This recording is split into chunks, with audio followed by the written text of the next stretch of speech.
Hey, what's up, Liron here. Thank you for joining me in episode 81 of Painting Masters. A lot of people have been requesting for another episode, and it is time, and I really enjoy making these. So today we'll look at Charles Villeneuve, who I'm probably mispronouncing his name, so my apologies.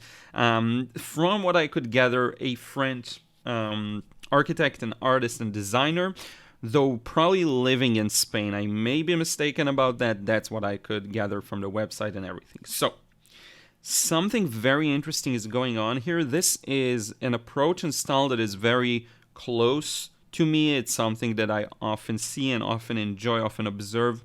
But there are some differences when it comes to technique, and there are some very interesting points of uniqueness to his work that I want to explore with you today.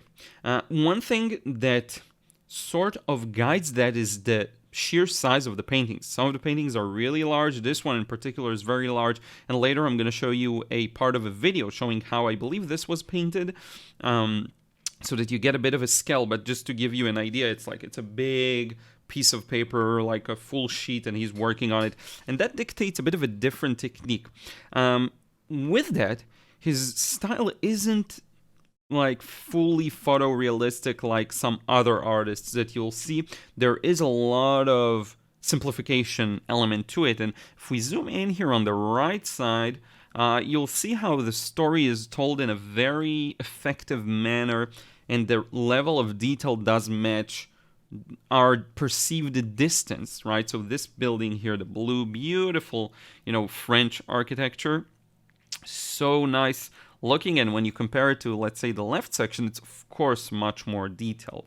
Now I want to go over the next one, because here we get a zoomed in view of that left section. As you can see, a bit of a better view of that, and something about the way he paints these is very fluid. So it's both a large size, but like you'll notice how the colors don't necessarily conform to the line work, right? This blue from the rooftop here really does move down here, and there's no issues with that.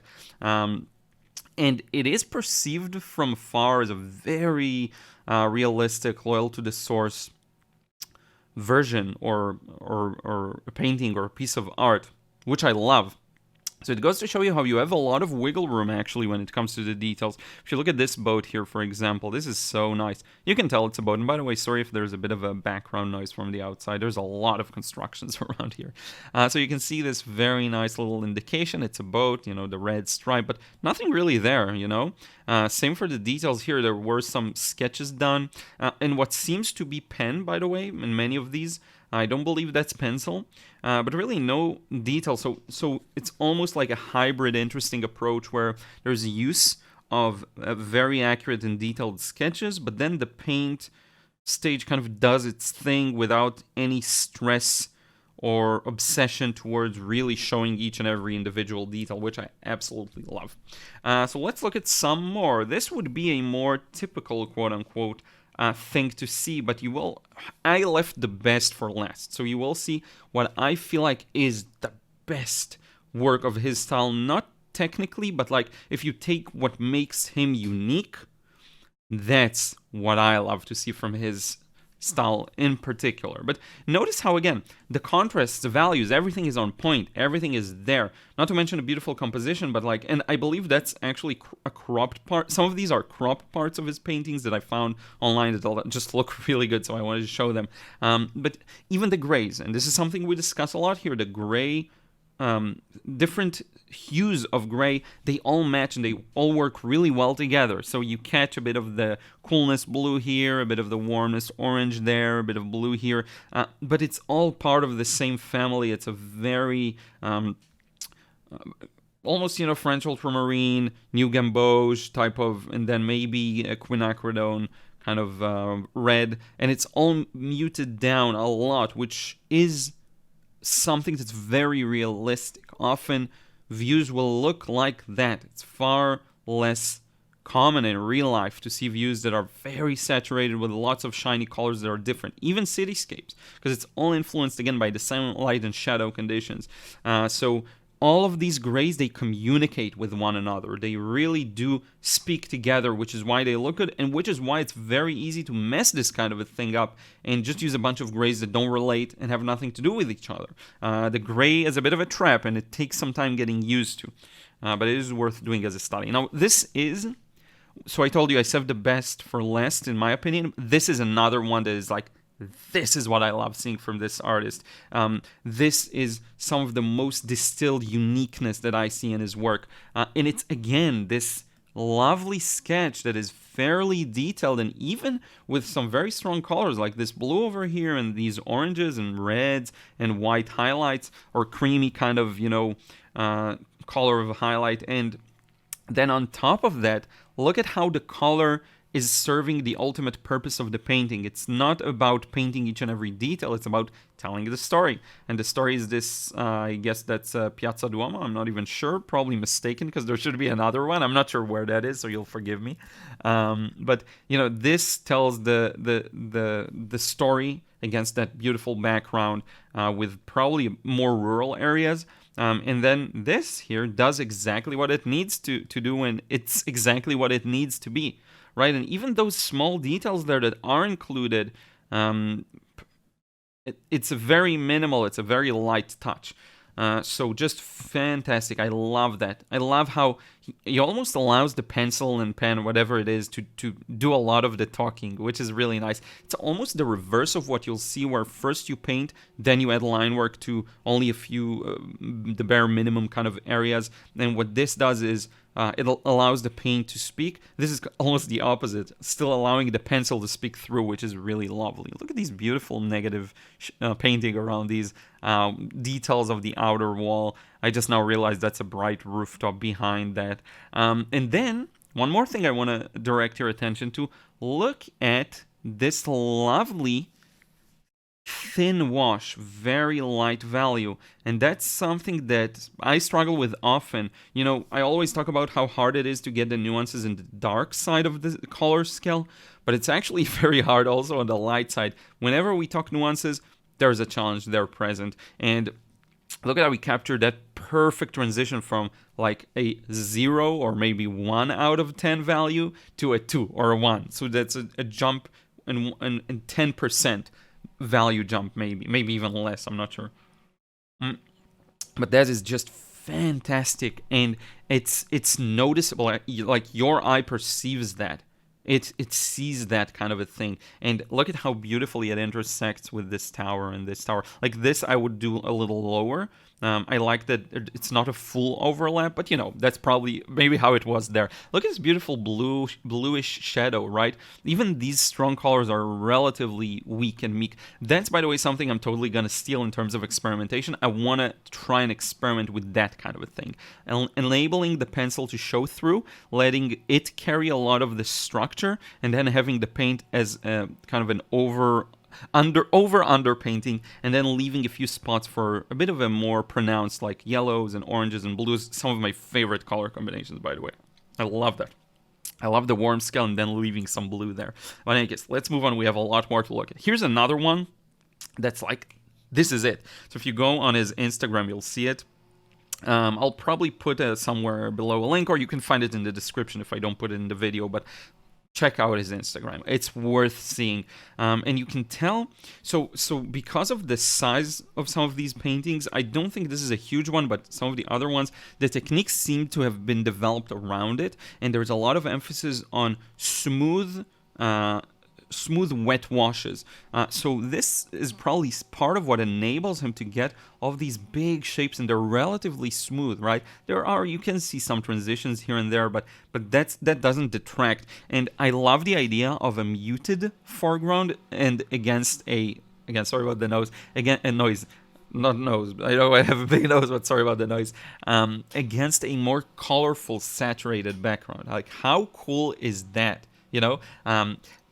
Usually it's reversed, right? Background's a little more muted, foreground a little more colorful. Look at how it's just reversed. And I love how even the more strongly saturated colors, they're still led by fairly muted colors. If you look around these areas, still fairly muted with touches of strong red, strong blue, turquoise, just Mwah, fantastic. So we're going to go over a few more. This is almost a snippet of a painting, though the signature is here, so I'm not sure. This could be the full thing, but just beautiful in simplicity, right? Simplicity in the washes. There isn't too much wet in wet necessarily. There aren't too many details, and that's all you need. Now look at how he captured here perfectly how the wall is one color, and then the shadow on the ground is a different color. And how beautiful and clever it is to, instead of wrecking your head around, okay, where's the transition? How am I going to get it smoothly? Where are the nuances? I'm merging the shapes together, and it's very hard sometimes. He just went for full separation, but still the value is similar enough so it tells a really nice story. So you can just separate, do one here it's a bit yellowy, and then one that's a little more violet-y, and it works so well together, you know, just beautiful. So I wanted to explore some sketches too, because I found lots of these, like little studies and sketchbooks, which to me, that's my favorite part. I want to see the raw process. I really want to see the work in progress. I love that kind of a thing, and I think that's a real window into the world of the artist and how they approach things. Like this relatively even bluish wash all across. I love that kind of a thing. It's so nice. And it really tells you, again, the story of how he approaches the painting process. Look at this emphasis on temperatures, cools, warms, just so nice. And we're going to have a few more of these in a moment, you'll see. Here's another cool one where the pen lines, or whatever that is quite prominent. Let me check the audio for a second. Yeah, we're good. So look at how, again, the lines lead this one. So many of them, and they look so good. It's such an inherent part of the painting. Now, obviously, one more takeaway I think that's quite important is when the drawing is solid, the paint can play its role, right? And when you have such a solid sketch, and it's a very kind of architecture-like approach in a way, it's very hard to completely ruin it as long as you go gentle on the values. You keep them mostly light. So that shouldn't stop you, of course, from painting. So get your painting done get your sketch done in whichever way is comfortable for you, whether it means tracing or, you know, because at the end of the day, your goal is the finished painting. It's okay if you traced some of the details. Now, I'm more for tracing when you took the photo and when it's been your creation from the beginning, but probably nothing wrong with doing it on other people's photos as long as you have the permission to use them, of course. But I like to keep the creation process close to heart and take my own pictures whenever possible. But in any case, yeah, so gentle touch, and it's very hard to ruin something. And now look at how the colors don't adhere to the lines. This blue leaks into this warm, right? This gray blue to this gray brown. They communicate, and it's just a very clever prioritization process where you prioritize the structure using the line work, and then you add the color and kind of let it play its role. Look at the crosswalk here. Just so beautiful. There were two lines here, you know, sometimes they repaint them. Such a great attention to detail. Honestly, this is beautiful. The way it's cropped too, absolutely like this. I actually have been here, I'm pretty sure. So it is the BHV. I was looking for it and I was asking people where the BHV is and no one understood me. And then I said, BHV, and then they understood because the way they pronounce the H. It's so funny. Here's another cool one. Again, a little more of a darker overall, but still with a strong little contrast here in the background. And you can tell so much with just a little snippet here, with the rooftops and the hazy kind of, you know, sunset look, I guess, or maybe sunrise. It looks to me more like sunset.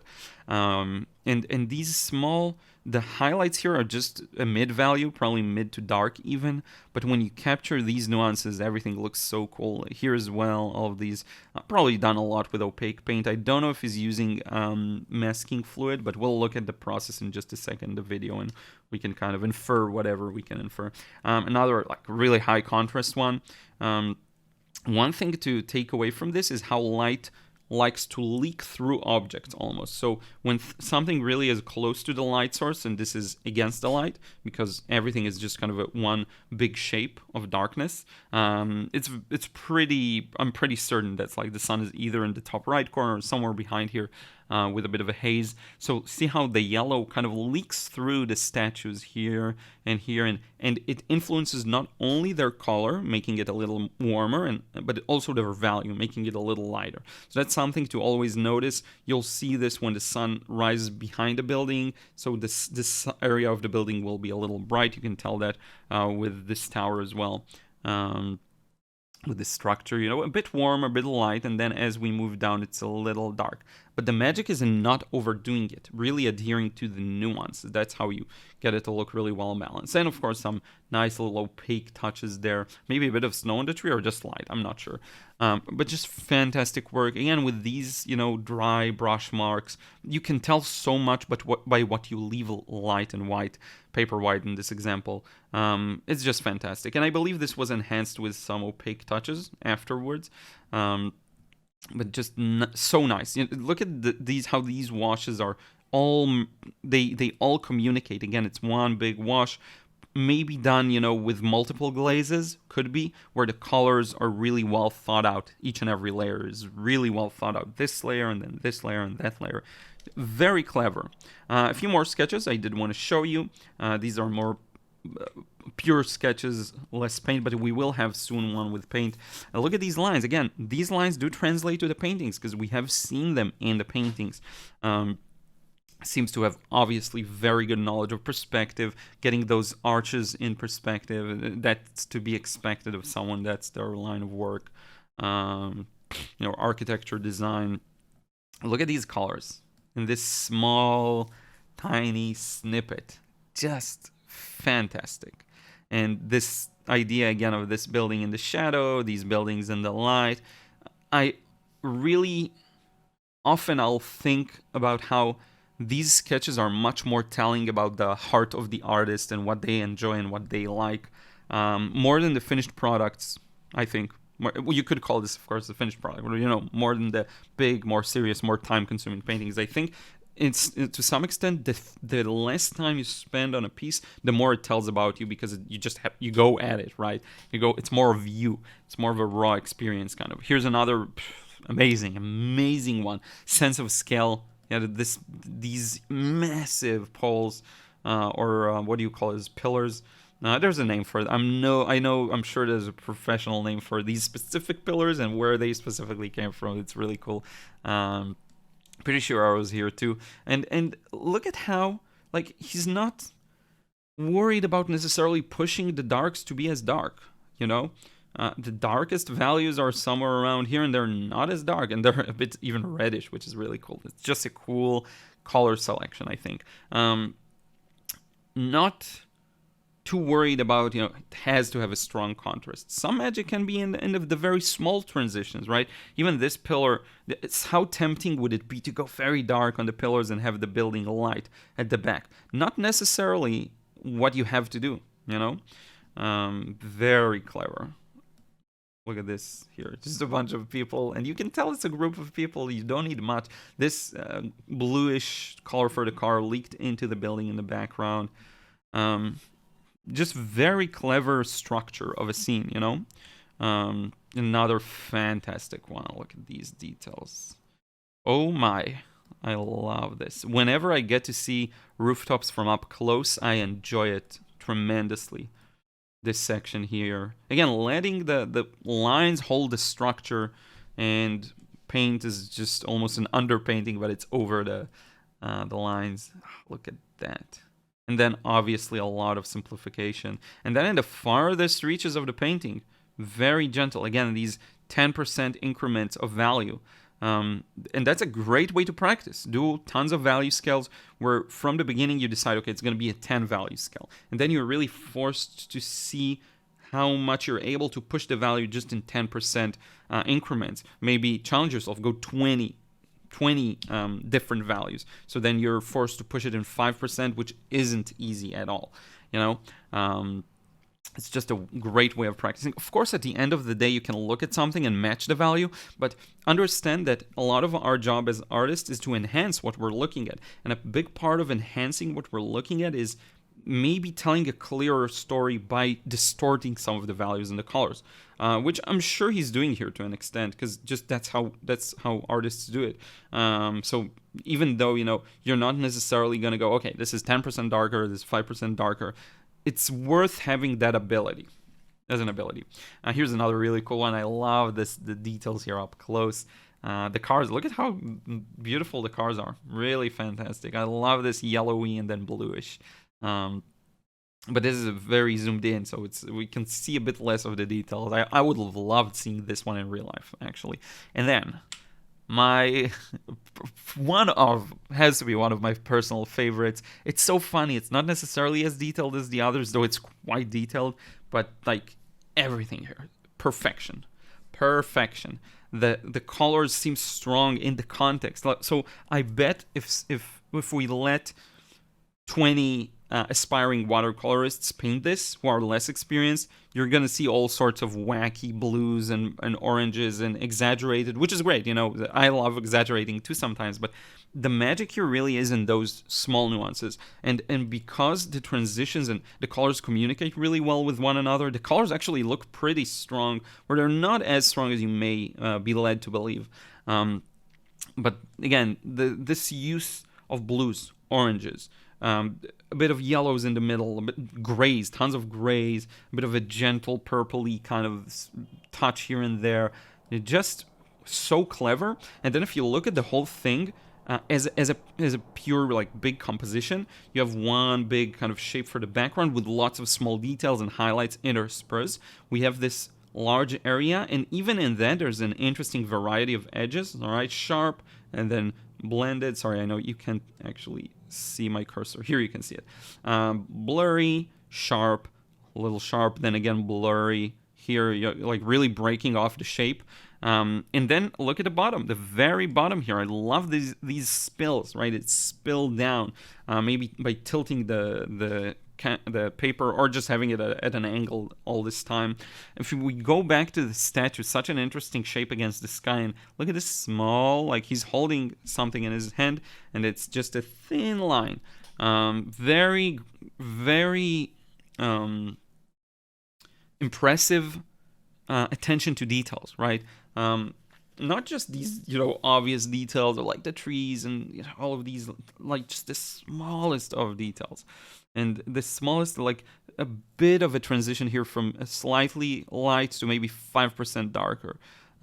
All of these things together just create a masterpiece. Now, I do want us to look at a video. Hopefully it's not going to mess up my audio, because this has no audio, but it's on mute just in case. In fact, let me pause this for a second, or we can let it run. I'm gonna link the video below, but just to show you some of the creation process, you can see here. Hopefully it doesn't mess up my audio. Worst case, I'll skip it. But that was interesting, right? So let's go back a bit. See, wet washes. Really wet washes. It's one of those things that, again, I knew it because of the dimensions of the paper. You kind of have to work this way, and if you go very wet, it's much easier to charge than wet and wet. You have more time to do this, and you can just do another glaze on top.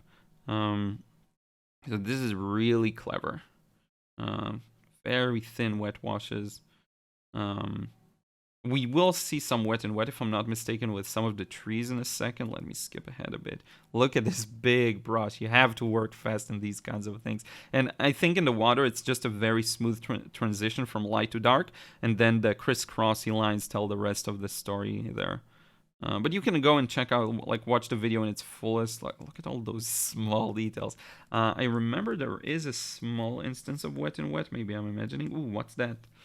That's an interesting. So he's actually using almost like a colored pencil. Is that interesting? I had no idea. And that's almost like another colored pencil. I'm actually not sure. But you get to see like the dimensions of this. This is really nice. So it's almost like what do you call these? I forgot, pastels. Almost like pastel pencils. If anyone knows, let me know in the comment. I'm actually curious to see what it is.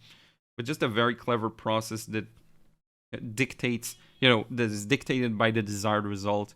This signature looks like a pastel almost. Beautiful, beautiful, beautiful work. So let's get back to my favorite one. And I will thank you for watching this video. I really do appreciate it. Don't forget to leave a like, subscribe to the channel if you still aren't. This is 81, so I have tons of previous episodes to check out if you haven't. And there will be many, many more, so stay tuned. And most importantly, don't forget to check out Charles's Instagram, website, everything. I'll link it down below, whatever I can find that I feel like is good. And also that video. And yeah, just keep enjoying art, keep checking out different artists, and let me know in a comment below who you'd like me to feature in the future. I have a huge list. I have all of your recommendations. I save each and every one of them. I don't think in my lifetime I'll be able to cover each and every one of them, but we're getting there. We're slowly and surely doing that. So thank you so much, and I will see you in the next vid. Until then, take care.